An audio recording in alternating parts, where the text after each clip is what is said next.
Today we're here with Marshall Kent. He's going to be demonstrating for us the magic of RG and how it relates to a bowling ball. So right now I have him on a physics turntable. This is going to allow him to rotate very easily with very little friction. So this is great because it's like a bowling ball rolling in motion. So what we want to do is demonstrate if I put so much energy into rotating him, so my release, my RPMs, if I give him a nice little turn, he's spinning very freely. So this is like a bowling ball released off your hand.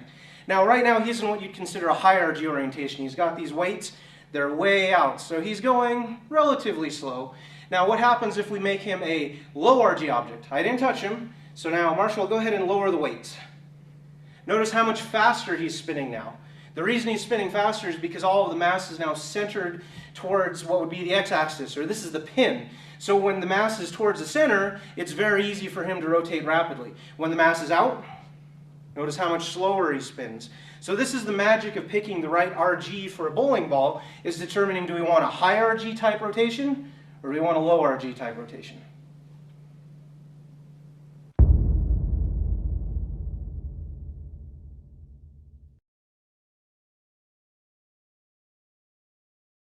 To show differential, we have Mike Fagan on the turntable this time. So we're going to set Mike in motion just like we did with Marshall. And now we can see he has one arm out. So this is the idea of differential. It is literally the difference from one axis of the bowling ball to the other. So we have the high axis, which is his arm out with the weight. And then we have the low axis, which is where he has the weight at his side.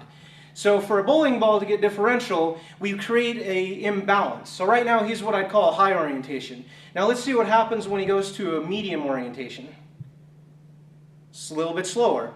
Now go ahead and show us the imbalance as one side changes to the other, like a bowling ball would be wobbling, for example. Keep going. So notice we can control how fast he rotates and how much imbalance there is just by the position of the weight, how far it is away from his body. So if we wanted a really low or stable bowling ball, we would have both of the weights at his side. That's the low RG orientation, so it's very neutral, not a lot of imbalance. If we have him raise the one arm out to a high RG, now all of a sudden we get a lot of imbalance. So in this particular case, this is a good example of showing us how we get differential on a bowling ball. Is instead of both weights out or both weights in, we create an imbalance in the ball itself. This creates wobble, and as we can see by Mike Fagan's turning here, he's definitely out of balance. Good job, Mike. All right, thanks.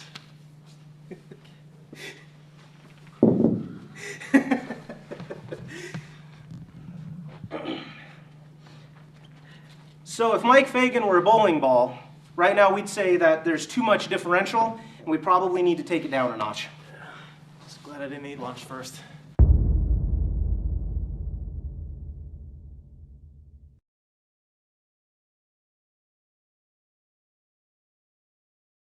To explain the difference between a symmetrical ball and an asymmetrical ball, we have Randy Peterson on the turntable this time.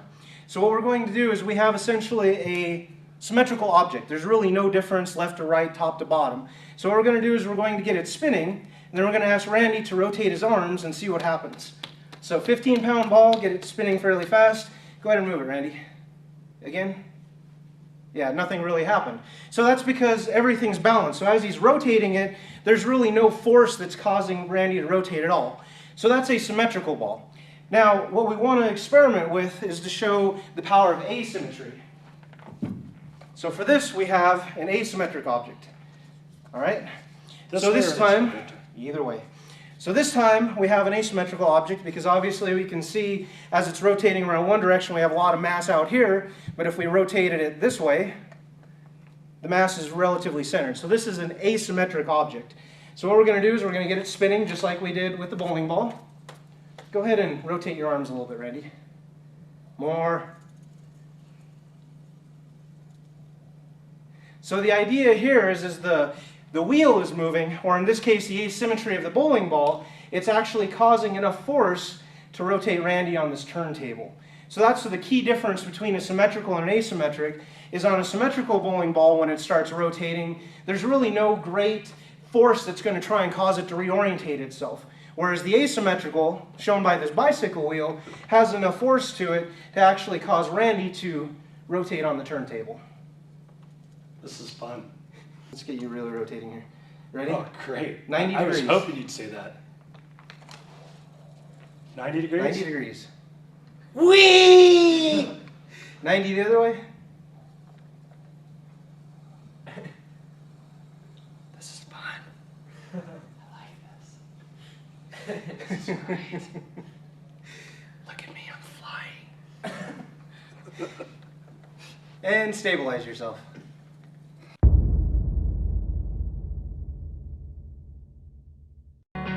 We chose the ERG because we were really looking to match up the weight block shape and the dynamics that comes with that shape, with that catalyst core. And when we do testing, we test a multitude of cover stock variations. Again, we're looking at oil displacement, so we're trying to find the right balance for a cover stock. We're definitely looking for higher porosity. We're looking for something that's going to be able to absorb and displace and handle a lot of oil. And this is achieved through the microchasms. Through that spacing or through those capsules, you'll actually see the oil be displaced. And then as far as folding goes, if you look, for example, at the shifting of the plates, tectonic plates in the earth, and we're looking at, are we looking at a central part of the Great Plains portion of the U.S., for example, or are we looking at the Rocky Mountains? You're looking at extreme differences here.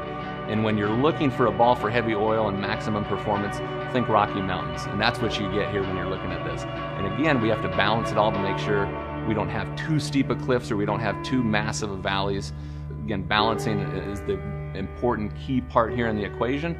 And we take it very seriously at Storm. We don't just throw cover stock X or cover stock Y on a ball and say, let's go with it. We evaluate it for performance, we balance it and compare it with the type of core that we select and put in that bowling ball, and then take a look at the type of bowlers we're trying to fit, and then take a look at the type of lane conditions we're trying to adapt or mold this bowling ball to.